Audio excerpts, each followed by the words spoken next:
Hello, everybody. My name is Jason Fenstermaker. I am the Everyone Goes Home 16 Life Safety Initiative for Firefighters instructor for Berkeley County, South Carolina, located in the Low Country near Charleston.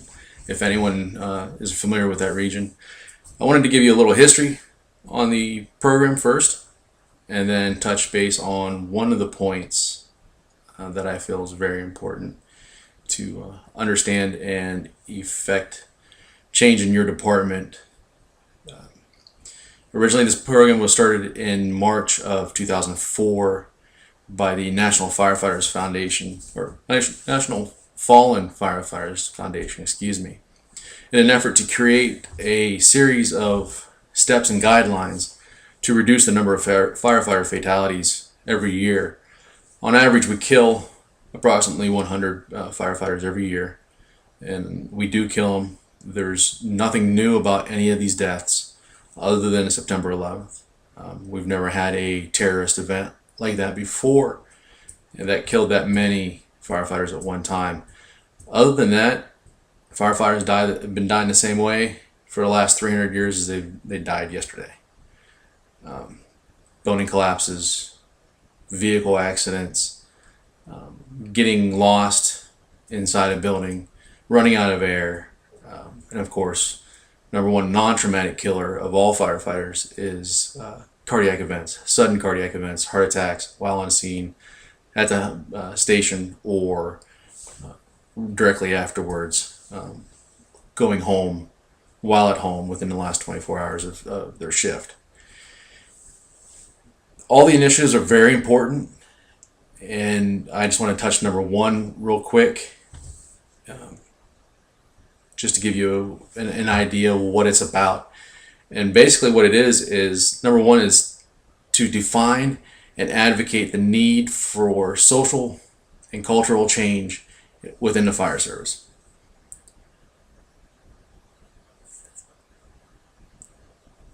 We can define what we need to change in the fire service, but it's very time consuming. It's very difficult because people are set in their ways. The fire service is in the United States is very old. It's very proud of its traditions, and people want to hang on to them. And I understand that. The days of horse-drawn carriages, hand pumps, bucket brigades, aluminum helmets, three-quarter boots, riding tailboard. Well, when I started, that's what we did. And granted, I only did it for 1 or 2 years, and then they banned it because it obviously wasn't safe. People remember those things, and that was one of the changes they didn't like.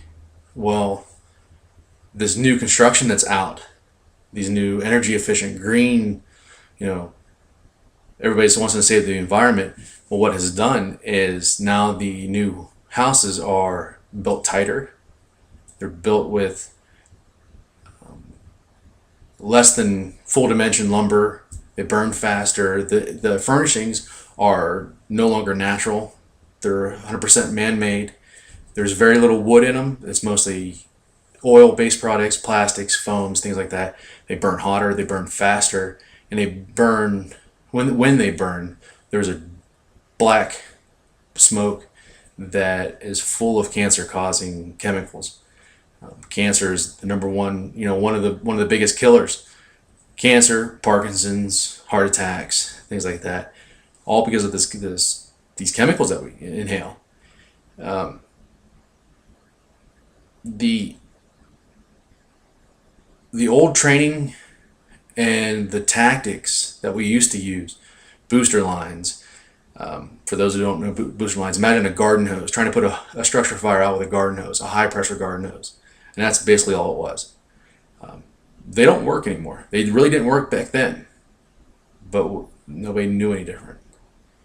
We have new technology, new data, we have laboratories that burn and watch how the fire burns, so we can manufacture new gear, learn how the fire flows, air flows through the fire, the effect of water, ventilation, things like that.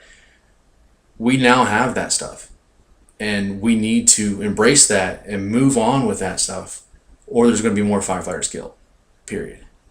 The amount of training materials that are available, internet, textbooks, any of your periodicals, fire engineering, fire rescue, Firehouse Magazine, GEMS, EMS World, anything. It's amazing how you can go anywhere and find basically any type of data you want to find, and all you have to do is make an effort. And it's as these new guys are coming in, such as myself and some other firefighters that are embracing the new changes, the educational mentality. We're better educated. We're willing to change. We see the benefits. We need to bring the older guys in and say, "Hey, listen. I know this is why you've done it. How about doing it this way, and we'll show you why and what and how." A lot of those guys are just, "I'm not going to do it because you told me to. You need to show me how." The modern fire department is heading in the right direction. Like I said, it's the new firefighters, the new leaders that are coming up that are showing the importance of all these changes and the safety. It makes not only the service, the fire service in general itself, better, but it makes them as a person, their department, their shift, everybody safer, makes them better, more proficient at their jobs, and it shows them that they're not changing just because we want to change something. There's a purpose and there's a benefit to it and everything. The biggest thing is, just as in the title of the program, everyone goes home. Is it realistic? Not everybody's going to go home. There's going to be accidents, things that you can't stop. But by adhering to these 16 life safety initiatives that we're promoting, it gives everyone a better chance of going home every morning, to their family, to their daughter. I can go to my son's football games tomorrow night. I can go to my daughter's father-daughter dance this weekend, because I am following these things.